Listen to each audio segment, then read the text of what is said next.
नमस्कार दोस्तों, my self चंद्र प्रकाश नायक स्वागत करता हूं आप लोगों का हमारे इस ऑनलाइन यूट्यूब चैनल के ऊपर। सबसे पहले उन सभी स्टूडेंट का, दोस्तों का धन्यवाद करना चाहूंगा जो हमारे चैनल के साथ कंटिन्यूसली जुड़े हुए हैं, जो हमारे लेक्चर को कंटिन्यूसली देख रहे हैं। इसके अलावा उन सभी न्यू व्यूवर से रिक्वेस्ट करना चाहूंगा जो फर्स्ट टाइम हमारे चैनल के ऊपर आए हैं, उनसे रिक्वेस्ट करना चाहूंगा कि वो हमारे चैनल को ज्यादा से ज्यादा सब्सक्राइब कर लें और जितना भी आप लोग सब्सक्रिप्शन करें, इस सब्सक्रिप्शन को आप लोग आगे की तरफ शेयर भी करें। साथ ही आप लोग क्या करें, बेल आइकन को प्रेस कर दें ताकि हमारे द्वारा या हमारे चैनल के द्वारा डालने वाली आगे अपकमिंग जितने भी वीडियोस हैं उन सभी का नोटिफिकेशन आप लोगों को जल्द से जल्द मिल जाए। चलिएगा, आज की क्लास एक इंपॉर्टेंट एस्पेक्ट्स के लेकर आप लोगों के सामने आया हूं, एक इंपॉर्टेंट तरीके से आप लोगों के सामने लेकर आया हूं। बेसिकली आज की जो क्लास है ये क्लास हमारी प्रीवियस क्लास से लिंक करेगी, बट इंपॉर्टेंस आज की क्लास का काफी ज्यादा रहने वाला है। काफी ज्यादा कंपटीशन के एग्जाम के क्वेश्चंस यहां से बनते हैं, काफी सारे यहां से आप लोगों से वाइवा के क्वेश्चंस यहां पर बनते हैं, काफी सारे स्किल रिलेटेड क्वेश्चंस आप लोगों के यहां से बनते हैं। चलिएगा, बात करें आज की क्लास के अंदर। आज की क्लास के अंदर हम लोग आबगार स्कोरिंग की क्लास को कंटिन्यू करेंगे। अब आबगारिंग स्कोरिंग के बारे में कि आबगार स्कोरिंग क्या होता है, इसके बारे में हम लोग प्रीवियस क्लास के अंदर डिस्कस कर चुके हैं। आज की क्लास जो हम लोगों की रहेगी वो कुछ बेसिक पॉइंटों के ऊपर यहां पर रहेगी। सबसे पहला, आबगारिंग स्कोरिंग के अंदर पैरामीटर क्या क्या होते हैं, कौन कौन से पैरामीटर को इंक्लूड किया जाता है। फर्स्ट वन पॉइंट हम लोगों का रहेगा असेसमेंट के दौरान किस तरह से आबगारिंग स्कोरिंग को हम लोग न्यूमेरिकल डाटा के अंदर पॉइंट आउट करते हैं या पिंच आउट करते हैं, या किस तरह से हम लोग डाटा को देते हैं। थर्ड वन ये रहेगा कि डाटाओं को गैदर करने के बाद किस तरह से बच्चे की हेल्थ का असेसमेंट किया जाता है। और इसके बाद हम लोग पढ़ेंगे कि अगर हेल्थ का असेसमेंट करने के बाद अगर किसी भी हेल्थ केयर प्रोवाइडर को यह लगता है कि बच्चे की कंडीशन अनहेल्दी है या बच्चा सही तरीके से ग्रो नहीं कर पा रहा है, सही तरीके से एडजस्टमेंट नहीं कर पा रहा है, तो as a health care provider, as a nursing officer या एज अ केयर टेकर कौन कौन से ऐसे इंटरवेंशन होते हैं जो आपको बच्चे के साथ अप्लाई करने पड़ेंगे और जिनसे बच्चे के हेल्थ को क्या किया जा सकता है, इंप्रूव किया जा सकता है। तो आइए उन्हीं टॉपिक्स के बारे में, इन्हीं पॉइंटों के बारे में आज की क्लास के अंदर हम लोग क्या करते हैं, डिस्कशन को चालू करते हैं। सबसे पहले अगर हम लोग बात कर लें तो हम लोग क्या पढ़ेंगे बेटा, पैरामीटर ऑफ आबगार स्कोर।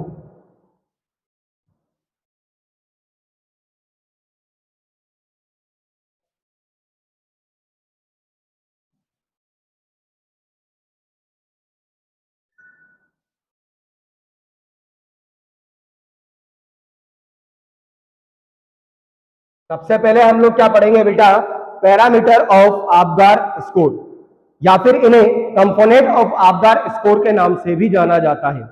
कई बार यहां से क्वेश्चन आप लोगों का बनता है, कंपटीशन एग्जाम के अंदर भी यहां से क्वेश्चन बनता है। अगर आप लोग क्या कर रहे हैं, कहीं पर भी वर्कआउट कर रहे हैं, किसी भी क्लिनिकल इंस्टीट्यूशन के अंदर, पीडियाट्रिक यूनिट के अंदर अगर आप लोग काम कर रहे हैं, तो किसी भी सुपीरियर के द्वारा आप लोगों से इस क्वेश्चन को पुटअप किया जा सकता है। या फिर जो बच्चे थर्ड ईयर के प्रैक्टिकल के लिए तैयारी कर रहे हैं, तो हो सकता है आपसे एग्जामिनर यहां से क्वेश्चन को पूछ ले। अब क्वेश्चन चाहे कंपटीशन का हो, चाहे किसी सीनियर के द्वारा पूछा गया हो, या फिर किसी भी आपके हायर अथॉरिटी के द्वारा या एग्जामिनर के द्वारा पूछा गया हो, दो ही तरह के क्वेश्चन यहां पर आप लोगों के बनेंगे। सबसे पहला क्वेश्चन जो एग्जामिनर के द्वारा या किसी भी सुपीरियर के द्वारा आप लोगों से पूछा जाएगा, वो क्वेश्चन ये रहेगा कि आबगारिंग स्कोरिंग सिस्टम के अंदर कौन कौन से पैरामीटर होते हैं। जी हाँ, बिल्कुल सही सुना आप लोगों ने कि कौन कौन से ऐसे पैरामीटर होते हैं, कौन कौन से ऐसे कंपोनेंट होते हैं जिन कंपोनेंट या जिन पैरामीटर को आबगार स्कोरिंग के अंदर क्या किया गया है, इंक्लूड किया गया है। पहला क्वेश्चन का तरीका। सेकंड वन आप लोगों से इस तरह का क्वेश्चन पूछेगा कि वो आपको कुछ पैरामीटर के बारे में बताएगा। जैसे आपको पल्स के बारे में बता दिया, आपको बीपी के बारे में बता दिया, आपको पेन के बारे में पढ़ा दिया, आपको ऑक्सीजन सैचुरेशन के बारे में उसने बता दिया। और वो यहाँ पर आप लोगों से पूछेगा कि जितने भी हम लोगों ने यहाँ पर टॉपिक आप लोगों को बताए हैं, ऑप्शन आप लोगों को बताए हैं, इन ऑप्शन के अंदर से कोई एक ऐसा ऑप्शन बता दो जिसको आप लोग as a health care provider या as a health care observer आपदारिंग स्कोरिंग के अंदर क्या करोगे, असिस्ट करोगे। तो इस तरह के क्वेश्चन कोई भी एग्जामिनर आप लोगों से पूछ सकता है। तो इसके लिए आप लोगों को क्या होना चाहिए कि आपदार स्कोरिंग के कंपोनेंट या आपदारिंग स्कोरिंग के पैरामीटर आपको याद होने चाहिए। तो बेटा बात करें आपदार स्कोरिंग जो होता है, इसके अंदर 5 पैरामीटर को इंक्लूड किया जाता है। आपदार स्कोरिंग के अंदर 5 तरह के पैरामीटर होते हैं। इन 5 तरह के पैरामीटर को क्या किया जाता है, ऑब्जर्व किया जाता है। सबसे पहला पैरामीटर होता है आपके अपीयरेंस।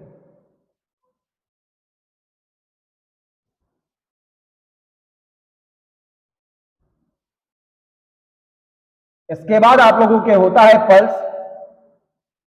इसके बाद आप लोगों के होता है ग्रीनिश। इसके बाद आप लोगों का क्या होता है, एक्टिव मूवमेंट।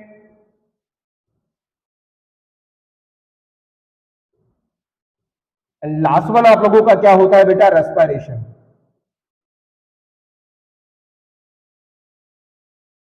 लास्ट वन आप लोगों का क्या होता है, रेस्पिरेशन होता है। तो आपदारिंग स्कोरिंग के अंदर किसी भी हेल्थ केयर प्रोवाइडर या किसी भी हेल्थ केयर ऑब्जर्वर या किसी भी केयर टेकर के द्वारा अगर बच्चे का असेसमेंट किया जा रहा है तो उस असेसमेंट के दौरान ये 5 पॉइंट होते हैं, ये 5 पैरामीटर होते हैं। इन 5 पैरामीटर का क्या किया जाता है, असेसमेंट किया जाता है। सबसे पहला क्या किया जाता है, अपीयरेंस देखा जाएगा। उसके बाद बच्चे की पल्स को चेक किया जाएगा, बच्चे की हार्ट की रेट को चेक किया जाएगा। उसके बाद बच्चे के अंदर रिफ्लेक्सेस को चेक किया जाएगा कि बच्चे के अंदर रिफ्लेक्सेस प्रेजेंट हैं या रिफ्लेक्सेस प्रेजेंट नहीं है। इसके बाद देखा जाएगा कि बच्चा कितना एक्टिवली मूवमेंट कर रहा है। लास्ट वन क्या देखा जाता है, बच्चे के अंदर रेस्पिरेशन को क्या किया जाता है, डिनोट किया जाता है। तो कोई भी हेल्थ केयर प्रोवाइडर, कोई भी सुपीरियर, कोई भी एग्जामिनर अगर आगे से आप लोगों से ये पूछ ले कि आपदार स्कोरिंग के अंदर कौन कौन से पैरामीटर को इंक्लूड किया जाता है, तो बेटा ध्यान रखना, जवाब देना कि ए फॉर अपीयरेंस को देखा जाएगा, पल्स को देखा जाएगा, ग्रीनिश को देखा जाएगा, एक्टिवली मूवमेंट को देखा जाएगा और क्या देखा जाएगा, बच्चे के अंदर रेस्पिरेशन को क्या किया जाएगा, देखा जाएगा। समझ में आया? चलेगा, आगे बात कर लेते हैं। अब यहां पर 1 बाय 1 एक एक पैरामीटर के बारे में हम लोग बात करेंगे। सबसे पहला पैरामीटर आता है आप लोगों के क्या, अपीयरेंस। सबसे पहला पैरामीटर कौन सा आता है आप लोगों के यहां पर, अपीयरेंस। अब अपीयरेंस के अंदर हेल्थ केयर प्रोवाइडर सबसे पहले क्या करता है, न्यूबॉर्न की स्किन का क्या करता है,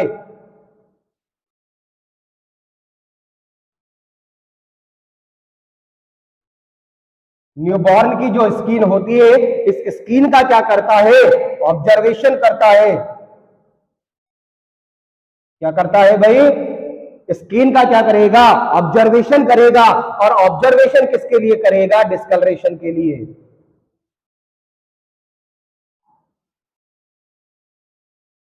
ऑब्जर्वेशन भी किसके लिए करेगा, आप लोगों के डिस्कलरेशन के लिए क्या करेगा, ऑब्जर्वेशन करेगा कि कहीं किसी भी न्यूबॉर्न बेबी के अंदर या कहीं बच्चे की स्किन के ऊपर किसी भी तरह का डिस्कलरेशन प्रेजेंट है या फिर डिस्कलरेशन प्रेजेंट नहीं है। तो ध्यान रखना, अपीयरेंस के अंदर क्या किया जाता है, न्यूबॉर्न के स्किन को असेस किया जाता है हेल्थ केयर प्रोवाइडर के द्वारा।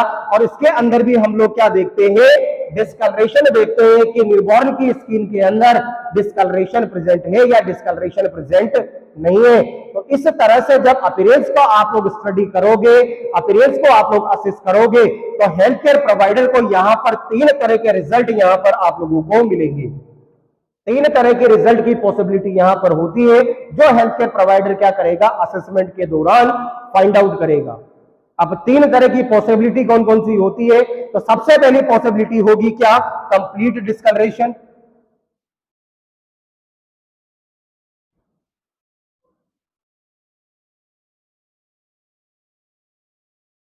क्या मिलेगा, कंप्लीट डिस्कलरेशन ऑफ स्किन।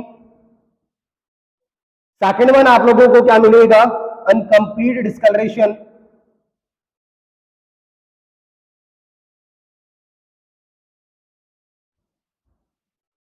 क्या मिलेगा? अनकंप्लीट डिस्कलरेशन आप लोगों को मिलेगा। एंड थर्ड वन आपको क्या मिलेगा? No discolouration.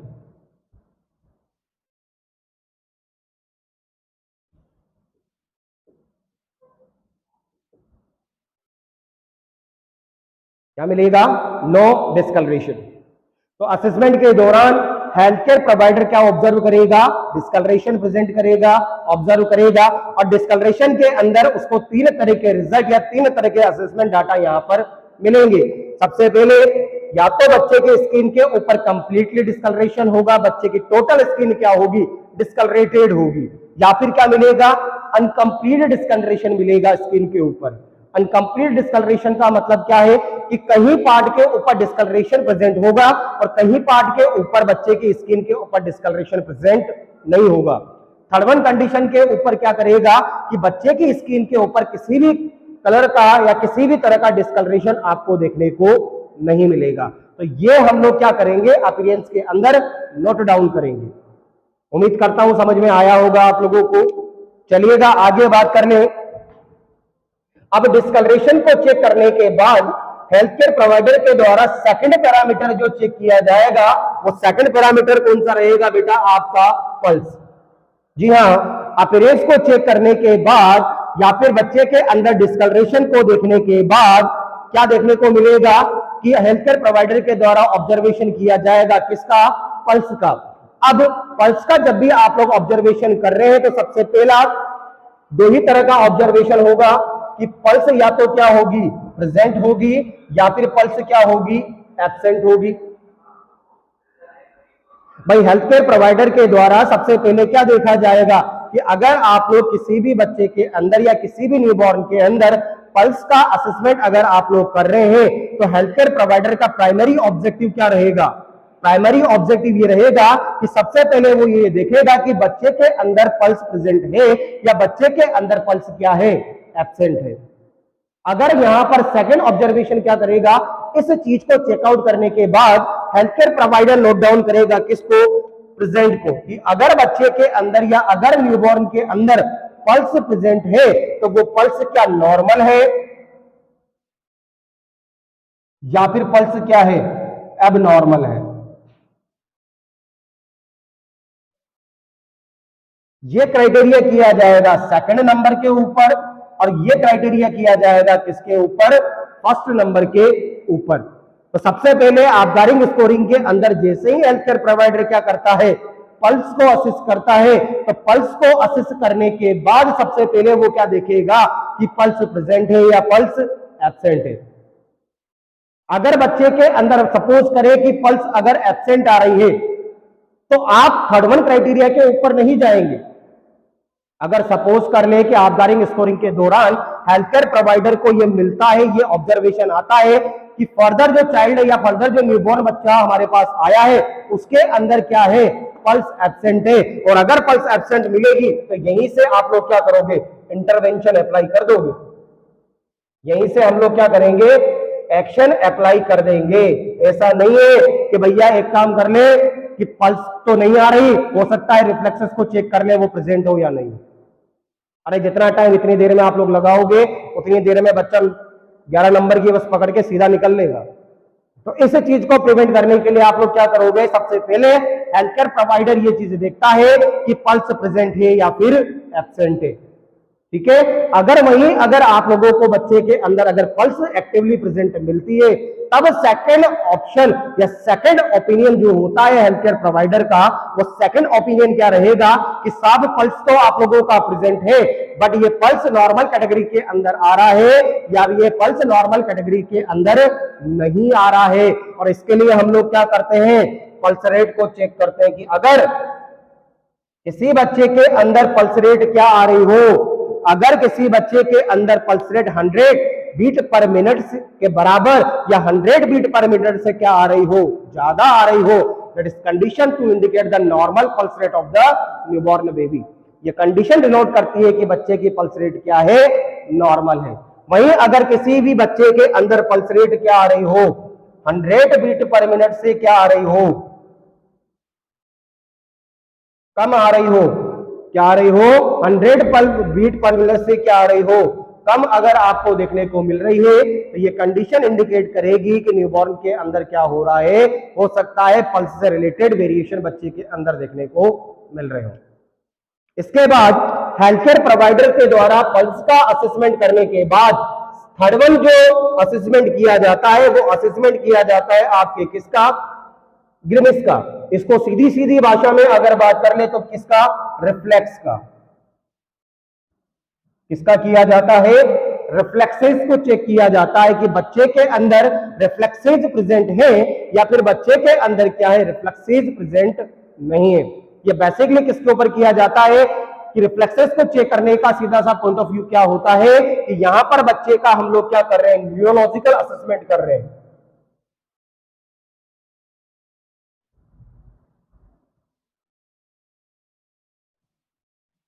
रिफ्लेक्सेस चेक करने का सीधा सा मतलब क्या होता है कि यहां पर हेल्थ केयर प्रोवाइडर के द्वारा क्या किया जा रहा है, न्यूरोलॉजिकल असेसमेंट किया जा रहा है। वहीं अगर पल्स को आप लोग चेक कर रहे हैं या अपीयरेंस को आप लोग चेक कर रहे हैं तो इसका मतलब क्या है,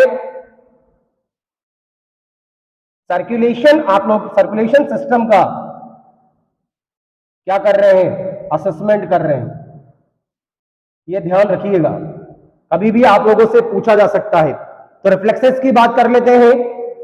थर्ड वन क्राइटेरिया के अंदर रिफ्लेक्सेस को चेक किया जाएगा। अब रिफ्लेक्सेस को चेक करने का मतलब क्या है कि बच्चे को क्या किया जाएगा, स्टिमुलेट किया जाएगा। बच्चे को क्या किया जाएगा, स्टिमुलेट किया जाएगा। और स्टिमुलेट करने के अंदर बच्चे को क्या किया जाएगा, हो सकता है पिंच किया जाए, हो सकता है किक किया जाए, हो सकता है यहां पर रबिंग की जाए। अब स्टिमुलेट कर दिया आप लोगों ने, बच्चे को पिंच कर दिया, किक कर दिया, रबिंग कर दिया। अब इन तीनों में से कोई भी एक तरह का स्टिमुलेशन देने के बाद यहां पर क्या किया जाता है, किसी भी हेल्थ केयर प्रोवाइडर के द्वारा ऑब्जर्व किया जाता है क्या, एक्शन ड्यूरेशन।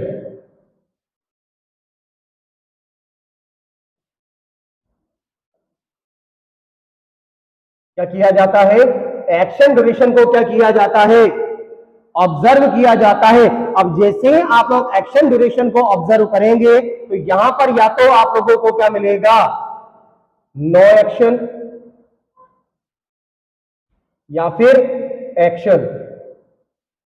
क्या मिलेगा कि या तो बच्चे ने किसी भी तरह का एक्शन नहीं किया है या फिर बच्चा क्या है, एक्शन कर रहा है। और अगर बच्चा एक्शन कर रहा है तो यहां पर देखा जाएगा या तो इमीडिएट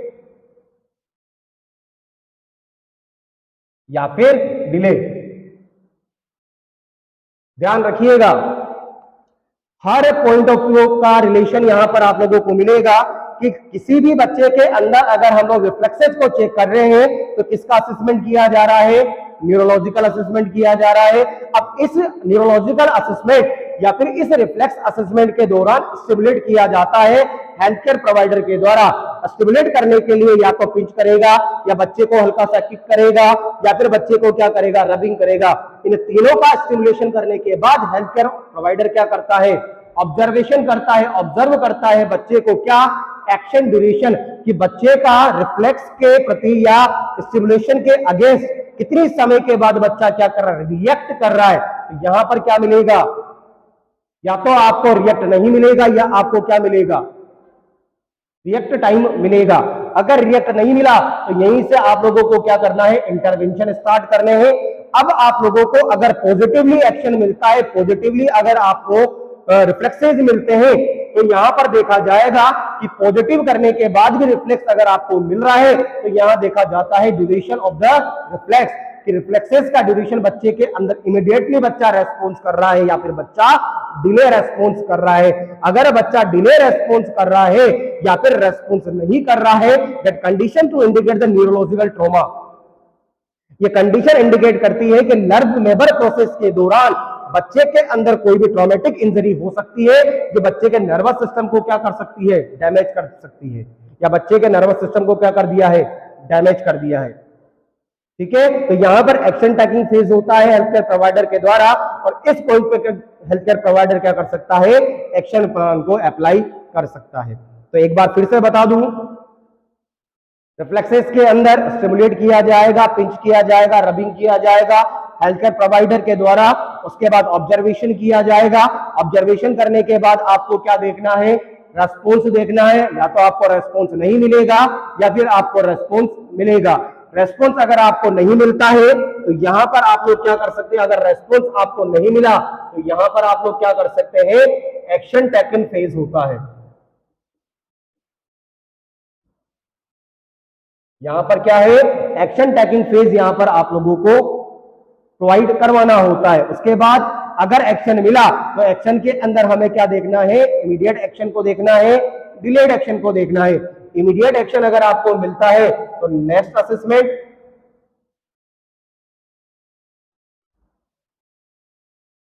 और वहीं अगर आपको डिले रेस्पॉन्स मिला दैट मीन्स आपको क्या करना है, एक्शन टेकिंग।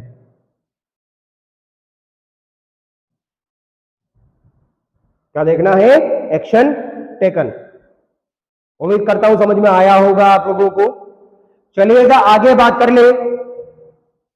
इसके बाद आपगारिंग स्कोरिंग के अंदर नेक्स्ट वन जो असेसमेंट किसी हेल्थ केयर प्रोवाइडर के द्वारा जो किया जाता है वो क्या किया जाएगा बेटा, आप लोगों का एक्टिवली मूवमेंट। क्या किया जाएगा, एक्टिवली मूवमेंट। अब एक्टिवली मूवमेंट में बेसिकली बच्चे के अंदर न्यूरोलॉजिकल असेसमेंट को देखने के लिए किया जाता है कि बच्चे के अंदर नर्वस सिस्टम सही तरीके से एक्टिवली काम कर रहा है या एक्टिवली काम नहीं कर रहा है। अब एक्टिव मूवमेंट के अंदर हम लोग क्या करते हैं कि हेल्थ केयर प्रोवाइडर के द्वारा यहां पर भी क्या किया जाता है,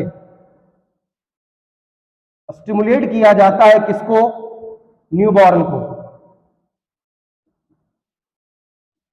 यहां पर भी क्या किया जाएगा, न्यूबॉर्न के द्वारा क्या किया जाएगा, या हेल्थ केयर प्रोवाइडर के द्वारा न्यूबॉर्न को क्या किया जाएगा, स्टिमुलेट किया जाएगा। अब स्टिमुलेट करने के बाद क्या किया जाएगा, ऑब्जर्व किया जाएगा। किसके द्वारा, हेल्थ केयर प्रोवाइडर के द्वारा। और ऑब्जर्वेशन के अंदर आपको क्या देखना है, लिम्ब का फ्लेक्शन एंड एक्सटेंशन। कि अगर बच्चे के अंदर अगर आप लोग क्या कर रहे हैं, एक्टिव मूवमेंट का अगर आप लोग असेसमेंट कर रहे हैं तो उस समय आपको क्या देखना है, हेल्थ केयर प्रोवाइडर के द्वारा जब बच्चे को स्टिमुलेट किया जाएगा तो स्टिमुलेशन करने के बाद हेल्थ केयर प्रोवाइडर के द्वारा ऑब्जर्व किया जाएगा क्या, बच्चे की लिम्स को। और बच्चे के लिम्स के अंदर क्या ऑब्जर्वेशन करना है कि बच्चे के लिम्स के अंदर फ्लेक्शन या एक्सटेंशन प्रॉपर तरीके से हो रहा है या प्रॉपर तरीके से नहीं हो रहा है, प्रॉपर तरीके से हो रहा है या फिर प्रॉपर तरीके से नहीं हो रहा है। यहां पर भी आपको क्या देखने को मिलेगा कि जैसे ही आप लोगों ने क्या किया, लिम्ब के फ्लेक्शन एंड एक्सटेंशन को हेल्थ केयर प्रोवाइडर के द्वारा क्या किया गया, नोट डाउन किया गया, तो यहां पर भी आप लोगों को क्या मिलेगा, प्रॉपर रेस्पॉन्स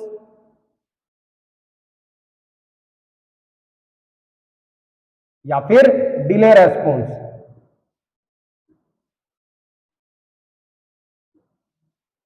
क्या मिलेगा, या तो आपको प्रॉपर रेस्पॉन्स मिलेगा या फिर आपको क्या मिलेगा, डिले रेस्पॉन्स मिलेगा।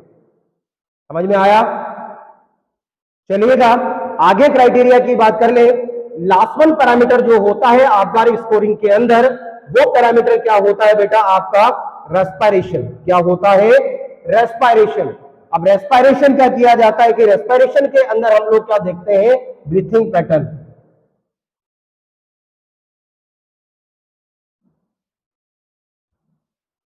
ध्यान रखिएगा, रेस्पिरेशन के अंदर अगर आपगार स्कोरिंग के अंदर बच्चे के अंदर अगर हेल्थ केयर प्रोवाइडर के द्वारा रेस्पिरेशन का असेसमेंट किया जा रहा है तो हमेशा यहां पर ध्यान रखना, यहां पर रेस्पिरेशन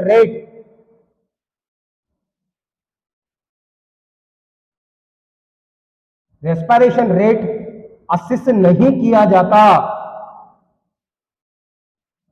यहां पर रेस्पिरेशन रेट का असेसमेंट नहीं किया जाता है। ये इंपॉर्टेंट ट्रिकी क्वेश्चन आप लोगों का यहां से बनता है, इंपॉर्टेंट ट्रिकी क्वेश्चन यहां पर बनता है। ध्यान रख लीजिएगा, कई बार आप लोगों से पूछा जा सकता है, एग्जामिनर भी पूछ सकता है, कंपटीशन एग्जाम के अंदर भी यहां से क्वेश्चन पूछा जा सकता है।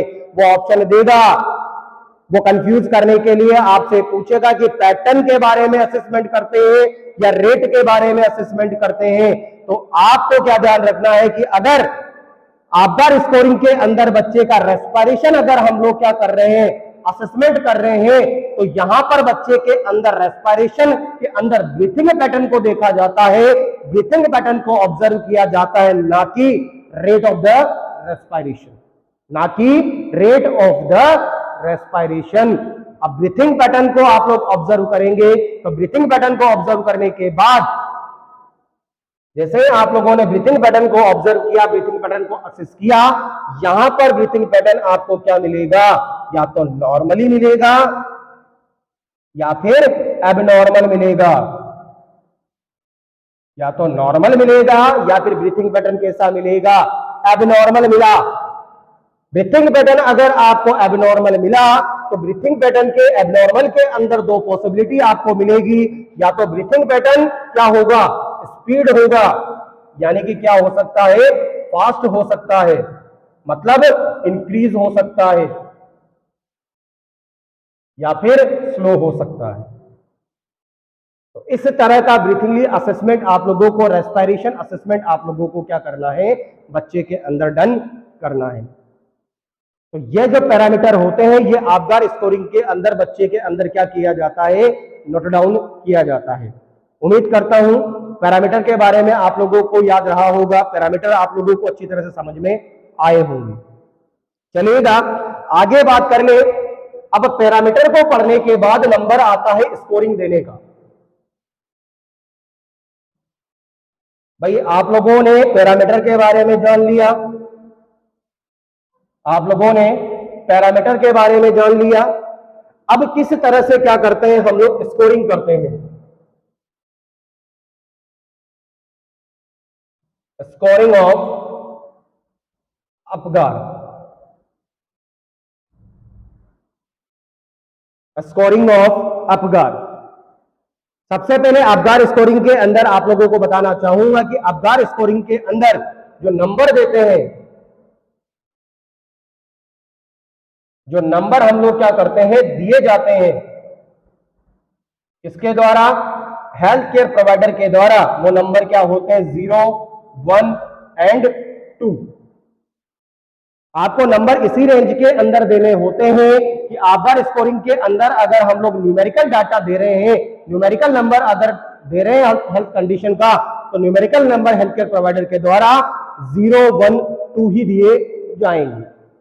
0 जो न्यूमेरिकल डाटा है ये दिया जाता है सीवियरिटी पर या सीवियर कंडीशन पर।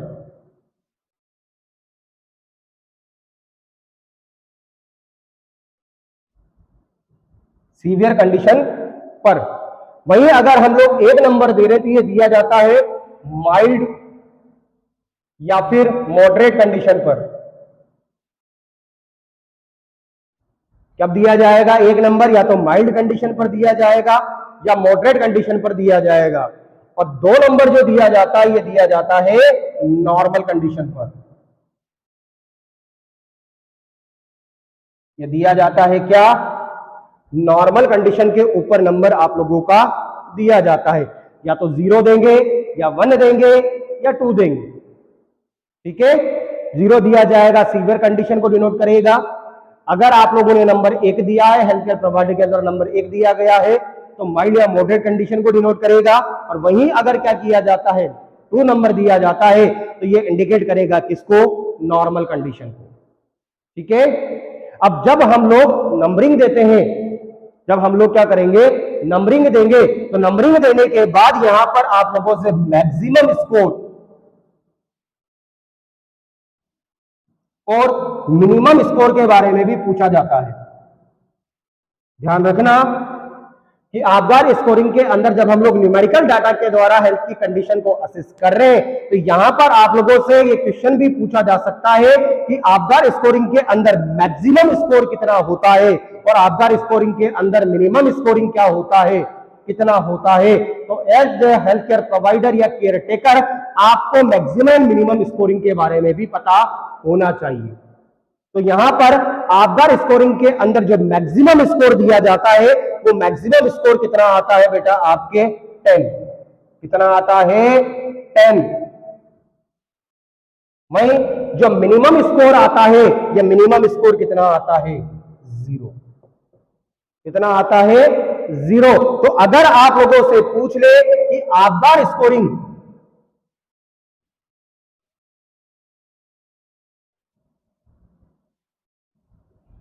आपदार स्कोरिंग का डाटा किन किन के बीच आता है तो क्या आएगा 0 से 10 कैटेगरी के बीच में आपको स्कोर बच्चे के अंदर यहां पर देखने को मिल सकता है। तो ये दोनों क्वेश्चन कंपटीशन एग्जाम के लिए इंपॉर्टेंट है, याद कर लें।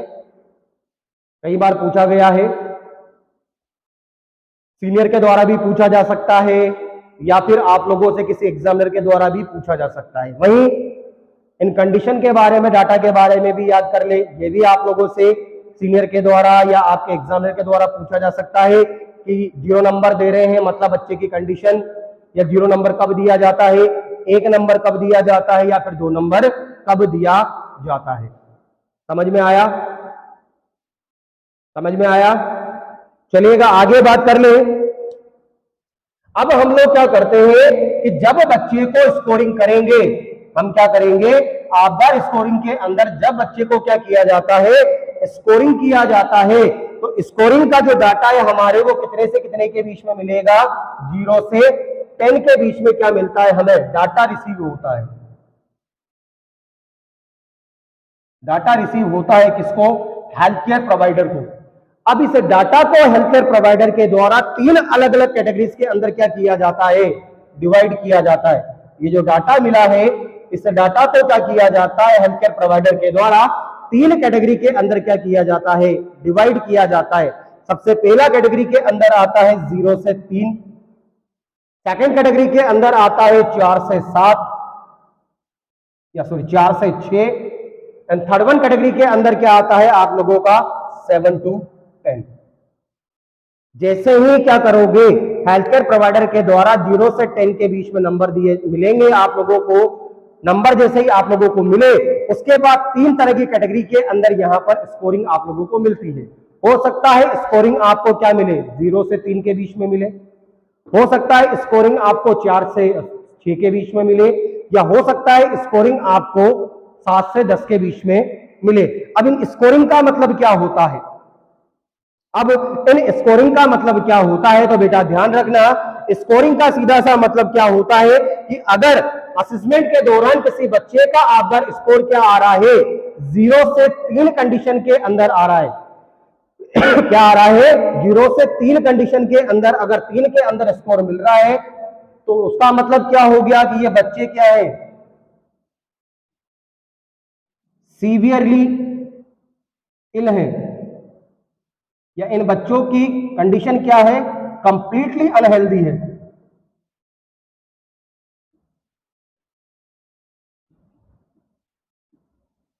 क्या है, कंप्लीटली अनहेल्दी है। वहीं अगर किसी बच्चे के अंदर अगर आपको अपगारिंग स्कोरिंग कितना मिले, 4 से 6 के बीच में मिले, तो 4 से 6 के बीच का मतलब क्या होता है, कंडीशन माइल्ड टू मॉडरेट है। कंडीशन क्या है कि न्यूबॉर्न की कंडीशन क्या है, माइल्ड टू क्या है, मॉडरेट है।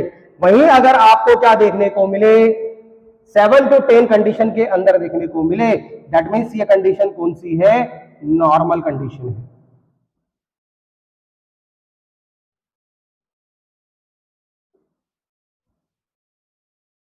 यहां पर बच्चे की कंडीशन कैसी है, आप लोगों के नॉर्मल कंडीशन के अंदर बच्चा आप लोगों को क्या मिलेगा, देखने को मिलेगा।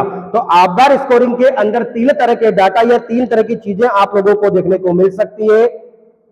क्या मिल रहा है, सीवियर इलनेस देखने को मिल सकती है, इसके अंदर मतलब कंप्लीटली बच्चा क्या है, अनहेल्दी है। मॉडरेट कंडीशन देखने को मिल सकती है 4 से 6 के अंदर। 7 से 10 के अंदर आपको क्या देखने को मिल सकता है कि बच्चा सीवियरली क्या है, इन कंडीशन के अंदर आप लोगों के है। अब इस कंडीशन के अंदर अगर बात कर ले कि बच्चे के अंदर अगर 0 से 3 कंडीशन के अंदर अगर आपको ये चीज देखने को मिल रही है कि 0 से 3 अगर आपको देखने को मिल रहा है, तो इस कंडीशन के अंदर कौन कौन सी ऐसी डिजीज कंडीशन है जो आपको देखने को मिलेगी। तो 3 तरह के रिजल्ट यहां पर पॉसिबिलिटी आप लोगों को देखने को मिलेंगे।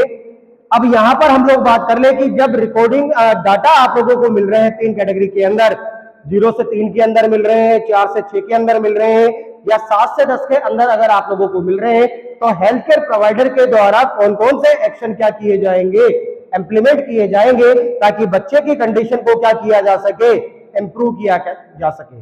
क्या किया सके, बच्चे की कंडीशन को इंप्रूव किया जा सके। तो ध्यान दीजिएगा कि अगर किसी बच्चे के अंदर अगर आपको स्कोरिंग कितना मिल रहा है, 0 से 3 कंडीशन के अंदर स्कोरिंग अगर आप लोगों को मिल रहा है, दैट मीन्स ये कंडीशन क्या हो सकती है, रेस्पिरेटरी डिस्ट्रेस।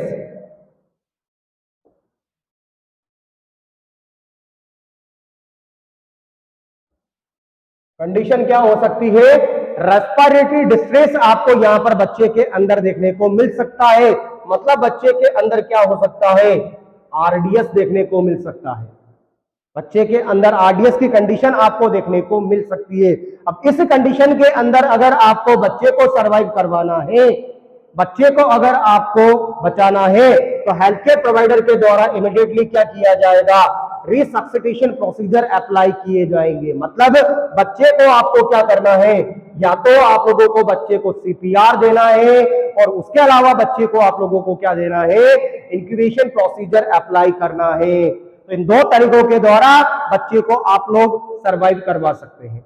वहीं अगर स्कोरिंग के दौरान अगर आप लोगों को क्या मिले, 4 से 6 के बीच में डाटा मिले, दैट मींस कंडीशन इंडिकेट कर रही है कि बच्चा क्या है, माइल्ड टू मॉडरेट कंडीशन में है। और this is a very very important phase.